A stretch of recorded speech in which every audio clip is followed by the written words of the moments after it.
न्याय साहब, आप बड़ा नफ़ी में सर हिला रहे हैं जी, फरमाइए। इसलिए कि अकील बहुत समझदार बच्चा है और मैं हकीकत है इनसे खुद बड़ी इंस्पिरेशन लेता हूँ। इनको मेरी बात समझ नहीं आई। ये तो पॉलिटिकल इंस्टेबिलिटी है ही नहीं। या अगर आपकी सुलह हो जाए, इमरान खान साहब से फर्ज किया तो क्या पॉलिटिकल स्टेबिलिटी आ जाएगी?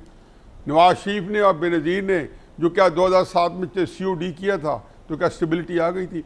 देखें, दो मेरा लिटमस टेस्ट है। जिस दिन, हालांकि ये वजह ये नहीं है, वजह रीज़न को और है, लेकिन सिर्फ आम फहम बनाने के लिए मैं एक बात कर रहा हूँ। जिस दिन इस मुल्क में ये सवाल ख़त्म हो गया कि ये शहबाज शरीफ साहब वक्त पूरा करेंगे या नहीं करेंगे, भले से शहबाज शरीफ साहब 20 साल कर जाएं, भले से इमरान खान 40 साल कर जाएं, भले से नवाज शरीफ साहब आ जाए, जिस दिन कोई सियासी गवर्नमेंट आती है पहली बात यह आती है कि ये टाइम पूरा करेगा या नहीं करेगा। ये मोदी पे सवाल होता है, ये मोहम्मद बिन सलमान पे सवाल होता है, ये शी जिनपिंग पे सवाल होता है, ये ट्रंप पे सवाल होता है। भले से ट्रंप का अगले साल इम्पीच हो जाए। देखें, दूसरी मिसाल, आपका आर्मी के हमारे सबसे डिसिप्लिन फोर्स आर्मी है।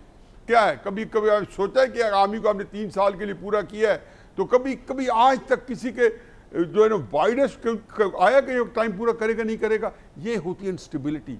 इसका मतलब है आपके यहाँ सिस्टम नहीं है। दूसरी बात, पाकिस्तान की 75 साल तारीख ने मुझे एक ही सबक सिखाया दो मद्दों में।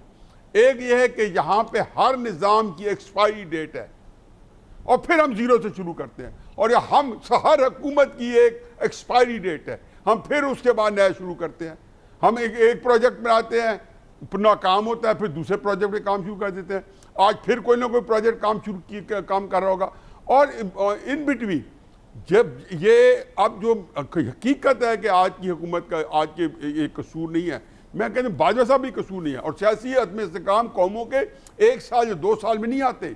कौमें बनते हुए भी, चीना जहाँ पहुँचे पीछे 80 साल की हिस्ट्री है, और अमेरिका नीचे जा रहा है तो 250 साल के बाद पीछे 30-40 साल ये लग रहा है। और अब आगे पता चला कि अमेरिका के अंदर एक पॉलिटिकल क्राइसिस आने वाला है 15-20-30 साल बाद, शायद ज़्यादा एक्यूट हो।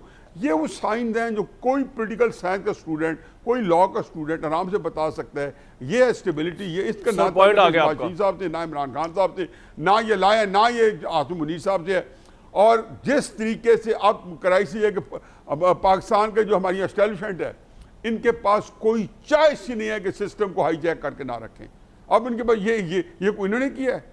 आया इमरान खान को कोई आसिम मुनीर साहब ने हटाया है, आया नवाज शरीफ साहब के खिलाफ कैंपेन कोई बाजवा ने शुरू की थी, राइज शरीफ साहब के वक्त शुरू हुई थी। ये इंस्टीट्यूशन जो कंटिन्यूटी आ रही है कि सियासी जमातों के साथ एक रवैया है, और उनके साथ वो है, उनको वॉच लिस्ट में रखा हुआ है। ये कोई इज्जत की बात तो नहीं है कि अगर आपके पास 4 मिनिस्टर जो आपकी काम के वो आप रख ही ना सकें। क्या खा के पोलिटिकल गवर्नमेंट? मैं इसको माइंड नहीं कर रहा। मैं तो, मेरी तो हमदर्दी है कि अल्लाह करे कुछ चीज़ चल जाए, क्योंकि ये पाकिस्तान ने चलना है। इतने अच्छे हालात हमारी दूसरी तरफ से आ रहे हैं, अगर कहीं से हमें मुस्तकम सियासी निज़ाम मिल जाए, सर आपका, और ये अब एक ही सूरत मिल सकती। एक बात सुन लें, मेरे ख्याल है अब ये इसको क्लोजिंग कर दें।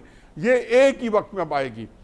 अब ये सिवाय इसके कि जितने सियासतदान हैं, जितनी पोलिटिकल पार्टीज हैं, जितने हमारे अदारे हैं, चाहे सुप्रीम कोर्ट है, चाहे हमारी एस्टैब्लिशमेंट है, जब तक आप ये एक दफ़ा इकट्ठे बैठ के और सारे अपने आप को मिनहा नहीं करते और सारे अपने आप को पाकिस्तान को आगे नहीं रखते, मेरे से लिखा लें, मैं तो, मेरी तो किसी ज़िंदगी है, लेकिन ये जो आप नौजवान हैं, आपके लिए जो पाकिस्तान होगा वो इंतहाई तकलीफ दे होगा। ये आपकी भूल है क्या आपको 10 साल के बाद वो काम का पाकिस्तान मिलेगा? आपकी पॉइंट मुझे समझ आ गया, और आपका ये जुमला भी मैंने लिख लिया कि ये इज्जत की बात नहीं है कि 4 मिनिस्टर भी मर्जी के ना रख सके। ऑब्वियसली आप शहबाज शरीफ को ही कह रहे हैं, अब इस पे हम कायम रहेंगे।